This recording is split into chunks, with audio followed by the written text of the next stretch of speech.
tea took a while to come, that was what it was. You make it yourself? No, hey. Good afternoon, everyone. Welcome to our pre-match press conference to preview our game against Manchester United. We'll start off with Vinny from Sky. David, felt fortunate to be at the test event for the new stadium on Monday. I mean, the new stadium is stunning, and I just wonder how much time, if any of you, been able to spend down there just yet, and how you're feeling about the move now that I'm guessing you've probably seen images of fans in there for the first time. Yeah, I have. I was going to ask you to tell me what it looked like. Fantastic. Really because when I said when I came in that I'm not going to get out in the new stadium till I'm sure we're a Premier League club. I'm sure that we are a Premier League club again. So I want to wait on that. I'm going to wait to make sure we get over the line and make sure we take the team into the new stadium as that. As you mentioned, getting over the line, no other Premier League club has taken more points than Everton since you came back. It's 13 points clear now of the bottom three, having been a point above when you took over. So I'm thinking 2 further wins will probably secure safety. How do you see it? Keep talking like that, Vinny. I'm enjoying listening to that. It's really, really good. It sounds simple to say to get another 2 wins and you might be over the line. When you're sitting in this seat, every win in the Premier League is really, really difficult. Certainly not taking anything for granted. We've had a really good run, and we've got to try and keep that going now. Just wonder then what you're expecting this weekend, because obviously it's been highlighted that Ruben wants to stick with 3-4-3. Did you come in here with a preconceived idea of how you wanted to play, or did you have to adjust to what you've got available? I think I've had to adjust a little bit to what's available. I think when you take over a team a little bit during the season, you have to find a way of getting the best results. We certainly did, because we've been in a position where we've been too close to the bottom 3. But I have to say the players, whatever we've done, whatever we've asked them to do, the players have been fantastic. They really have been. They've gone about their job brilliantly well. Their commitment's there for everybody to see, and we're actually playing better and doing a lot better in recent games. Obviously, it's been spoken about needing to find a striker, and you found one in Beto, who's got 4 in 3 starts for you now. What more can you get from him? Well, I think if we'd bought one in and we'd paid big money and somebody'd scored 4 in 3 starts, you'd say, wow, what a great start it's been for any striker to do that. So Beto's been given a big opportunity. I think he's stood up and taken it. I think he's improved in the games as he's gone along as well. Sometimes the players need those opportunities. So let's hope it continues. Let's hope he can keep scoring. You can go 4 points clear of Manchester United now, and given your association with them, is anything personal come into games like this, albeit that you faced them so many times before? None at all. I've played them a lot when I was manager of West Ham, so it's another game in many ways. It's a great football club, but my job's to try and beat them at the moment. How different a manager then are you now to the manager who last took part in this fixture back in April 2014, and the experience that followed after that? How did it shape you? Well, it's part of life. I've been a football manager. There's very few managers that always goes in one direction. You have lots of ups and downs. Even the best managers have times when it's not so good. I had to find a way of fighting back from the disappointment of losing my job at Manchester United and finding ways how I could get myself back to a good level. And we've done that at West Ham, won a trophy at West Ham. So now I'm back at Everton. First jobs to do what I had to do at West Ham was make sure that we stay as a Premier League club, and then hopefully find our way to start getting closer to European football and see where we can go from there. What is it that shapes you? What was it? The successes? No, I think probably my upbringing and where I come from made me say, no, you've got to stand up and go again, and you've got to, fight for everything. If you're going to get anything in life, you have to show a real commitment. I've also got to be thankful that people have given me the opportunity to come back and show what I can do. Just finally from me, I take it Doucouré's the one player that you're getting back, and it probably gives you a nice decision as well with whether to bring him straight back in or continue with Alcaraz. Yeah, we've got them both fit at the moment, so that gives us a decision to make, and we'll look at it. I'll need both of them. We're really short of numbers here. I think we've got 9 or 10 players out injured, so for us to be sort of getting results with that amount of our players out is great credit to the players who are playing at the moment. Thanks, David. Good luck. Thank you. Thanks, Vinny. We'll go to John to Premier League predictions. Hi, David, the specifics behind Beto's output is being quite interesting. I was looking at it last night. Last season, the majority of his shots were quite scattered around the 18-yard box. They were wide of either post. This year, he's very much in that kind of central area of either side of the 6-yard box. Is that something? I mean, managers come in and they go, well, strikers need a goal. They give him a bit of confidence. Is that something that you've specifically worked on with him, that positionality, or is it faith in the service as well? No, I think it's us trying to get him some balls which suit him, trying to play to his strengths as much as we can. He's got a wild few shots outside the box, which I've had to say to him, look, you're dreaming if you think you're going to score that one. So I've had to sort of tell him straight, tell him, look, get yourself in the box, get in good areas. He's scored a few when he's been through in goal at the moment. He's looked very composed when he's done that. So hopefully we can keep doing it. But we want him to do lots of different jobs. Look, being a centre forward of a Premier League club is a big job for MD, and it's a job where you really need the goals from. But thankfully, in the recent games, he's got us those goals. Well, fingers crossed it continues. Thank you. I wondered as well, you talked about the form and no team has picked up as many points as yourself since your arrival. I've not talked about it. We've talked about it, and we quite like Okay. talking about it. Good, I'm glad you are. Going into next season and beyond, how important is not just this run for now and survival, but for the stability of the football club? And does that longevity come into your Yeah. thought process? I think the word there I'd pick out more is stability. Us trying to get Everton back on a stable place where we feel everybody feels happy, and I mean the people inside the building, the people who work here, the supporters probably more than MD, that they think that there's a football club which is at least going in the right direction. When I was here a long time ago when we first came in, it was a case of trying to build it little by little, not lots of money. We've got a new set of owners. That'll be interesting to see how that plays out over the coming years. But I think what we've got to do is take Everton away from this place where they've been for a long time. I sense in the training ground that things are feeling much better. I sense it definitely coming from the terraces, that the supporters, I don't know, are we terraces anymore? No, probably seats, but you know what I mean.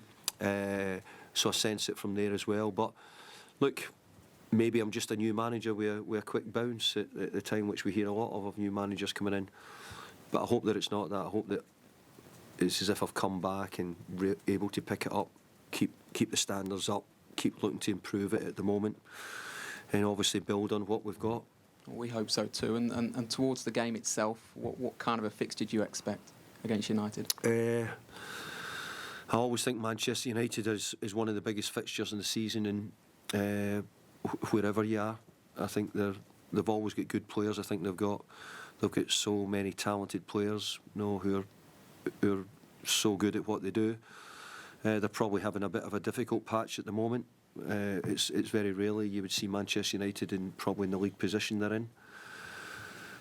But we need to see if we can build on what we do here at Everton just now. I think we've had a really good start, but I see it being a tough game. And a 12:30 kick-off's never an easy one for the supporters, So we need the supporters to be up with us and ready to go at 12:30, the same as the team. Brilliant. Best of luck. Thank you. Thanks, Jonty. We'll go to Julia at the BBC. Hi, Julie. You say there about, you've got to try and make people in here happy, sort of staff and things. And I think it's understandable given what's gone on over the previous few years, how low maybe people felt. And I know Sean Dyche had said at times it wasn't necessarily a football coaching job. Has that been a surprise to you, maybe, how low people felt in here compared to your previous time here? And how do you go about, you're not just football managing, you're looking after everyone? Well, I have to say this place has grown greatly here at Finch Farm since I was last here. There's so many staff. Even now, I've not been able to get round everybody and say hello and sort of get to understand everybody's roles. I hope that I'll get through it in time. But just with the amount of what we've got with the Premier League and the games we have, and really, even the media, etc. There's much more for the manager to do. But that's why it's a big changed place than when I was here before. But I do think that the people here have been affected greatly because they're all Evertonians, they're all supporting the team, they want the club to do well. And I do think that the people behind the scenes have been affected, as have supporters over the last few years as well, you can see that. But we're beginning to smile a little bit here in the building, we're doing that a bit better, we're laughing a bit more, and I hope in some ways the supporters are feeling the same. Something that's been lovely to see on some of the club's content is Charlie Alcaraz and Jack Harrison, and Jack acting as a translator and just sort of their bond on the training pitch and on the pitch. I know you've said Jack needed a bit of confidence. Has that helped him, that type of role, like a mentorship role? Yeah, I think he's done a great job with Carlos, because his English isn't great at the moment. I think Jack's needing a bit more confidence. He got his first game the other week there. He done well for us away at Crystal Palace. So we need them. We're short of players at the moment. You know, there's not a situation that we've got a bundle of players we can change around all the time. But I'm pleased that Jack's got back in it, and yeah, he's doing a really good job with Carlos. Can I just check there aren't any additional injuries on top, and just who might be close to coming back? No, I don't think we have any additional injuries. No, and I don't think at the moment we have MD coming back from injury quite at this moment.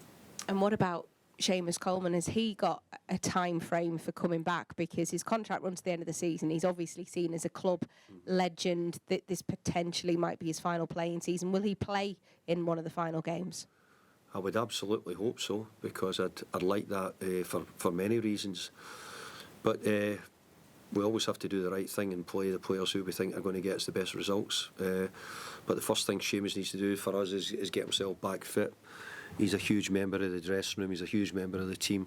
He leads the team brilliantly well here. From a distance, he looks as if he helped carry the club over a couple of years as well. He was a great spokesman and still is a great spokesman for the team and the club. So he's really important to me. We brought him here for 60 grand. Probably paid a bit much for him, but apart from that, we're really glad to have him.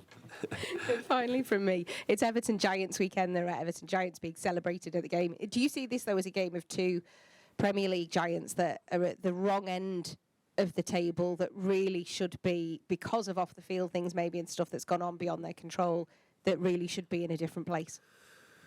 Well, I don't really want to talk about Manchester United, because they've, you know, they are a huge club, and I don't know their financial situation.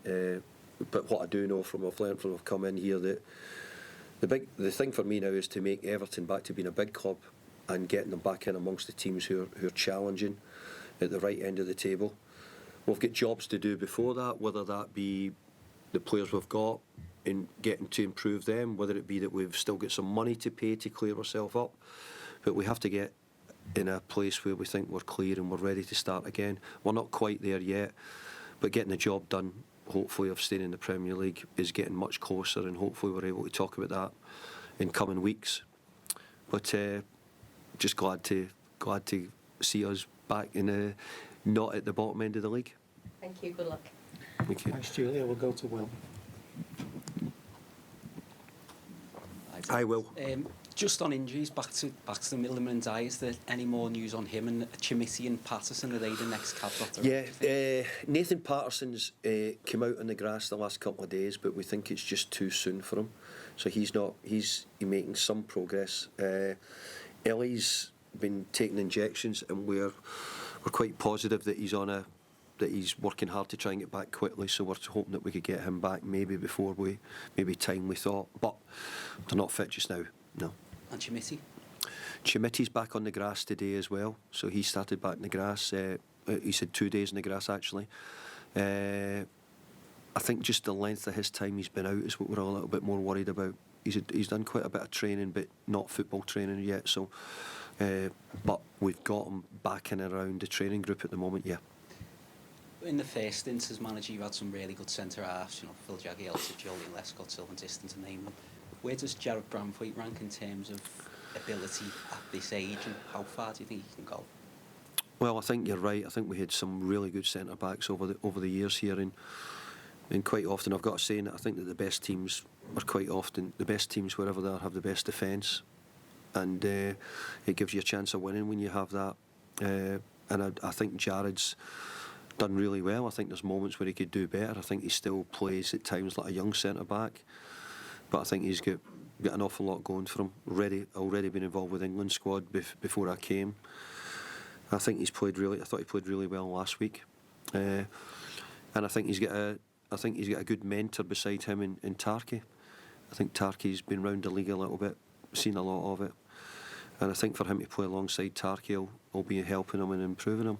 You mentioned the word stability before. Obviously, in the because of the financial situation, Everton had to sell players like Charles and Anthony Gordon.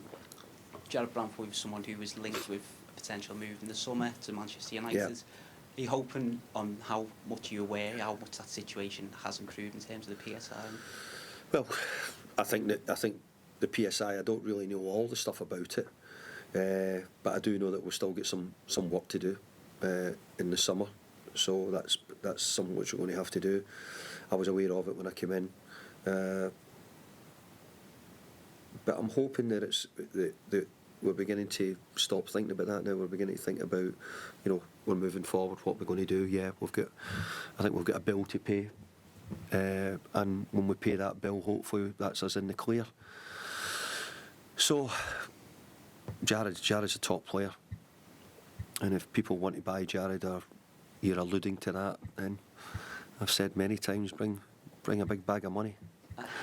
And on the flip side, with the new stadium, how much of a weapon do you think that could be in terms of attracting new players potentially? Well, I hope they're going to look at Everton. People are going to look at Everton completely different, want to join Everton. We'll need to work out how we bring in the players in the summer. There's quite a lot of players out of contract in the summer who we might need to look at as well. Some not so far away from here. So you never know. Thanks, Will. Any further questions on the open section?